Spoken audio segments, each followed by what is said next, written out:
Saviez-vous que 85% des hommes ne peuvent pas reconnaître quand ils sont trompés? Incroyable, non? C'est une statistique qui fait réfléchir. On pense souvent que l'on connaît bien notre partenaire, mais la réalité peut être bien différente. Et pourtant, c'est la réalité.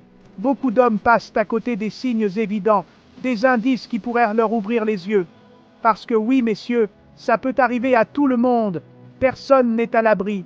Que vous soyez jeune ou vieux, riche ou pauvre, la tromperie ne fait pas de discrimination. Le truc, c'est que souvent, on préfère fermer les yeux, se mettre la tête dans le sable. On se dit que ça n'arrive qu'aux autres, mais c'est une erreur. On a tellement envie d'y croire, que tout va bien, qu'on refuse de voir la vérité en face. Alors, comment savoir? Comment être sûr que l'on ne se trompe pas soi-même? Comment repérer ces petits détails qui en disent long? Ces signes subtils qui peuvent tout changer? Comment déchiffrer le langage parfois obscur de l'amour, les non-dits, les gestes, les regards qui en disent plus que les mots? Eh bien, restez avec moi. On va analyser ensemble ces signes qui ne trompent pas. Vous êtes prêts? C'est parti! Ensemble, nous allons découvrir comment lire entre les lignes et comprendre ce que votre partenaire ne dit pas. Au début, ça paraît innocent. Vous pensez que c'est juste une conversation banale, un collègue, un ami d'enfance, quelqu'un qu'elle croise régulièrement. Rien de bien alarmant, n'est-ce pas? Sauf que petit à petit, ce quelqu'un devient de plus en plus présent dans ces conversations. Vous commencez à remarquer qu'elle parle souvent de cette personne. Elle vous parle de son humour, de sa sensibilité, de sa vision des choses. Elle semble vraiment admirative. Bref, elle le couvre de compliments. Chaque détail de sa vie semble fascinant pour elle. Et puis, vous la surprenez à sourire en lisant un SMS, à avoir des étoiles dans les yeux en lui parlant au téléphone. Ces moments deviennent de plus en plus fréquents.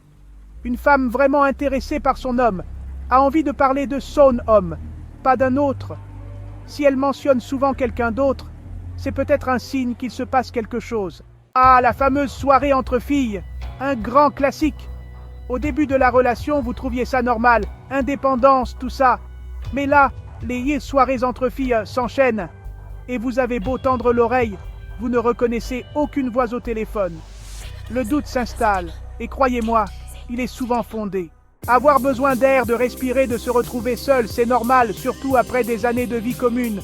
Mais attention, il y a une différence entre prendre du temps pour soi et prendre ses distances. Ce besoin d'espace, ce n'est peut-être pas un besoin d'elle, mais un besoin de lui. Bien sûr, le boulot, c'est important. Sauf que si elle commence à faire des heures sup tous les soirs, si elle est injoignable au téléphone, si elle a toujours une bonne excuse pour justifier ses absences répétées, méfiance. Non, vous ne vous faites pas des idées. Il y a quelque chose qui cloche. Là, messieurs, attention, on passe au niveau supérieur. C'est un moment crucial dans votre relation. Quand votre femme vous annonce calmement qu'elle a besoin d'un break, de prendre du recul, de faire une pause, de réfléchir à votre relation, à ce que vous représentez pour elle, ne vous voilez pas la face. Ne minimisez pas ses sentiments. Elle ne vous dit pas qu'elle vous quitte, pas encore, mais elle exprime un besoin profond, mais elle prépare le terrain. Elle cherche à comprendre ses propres émotions.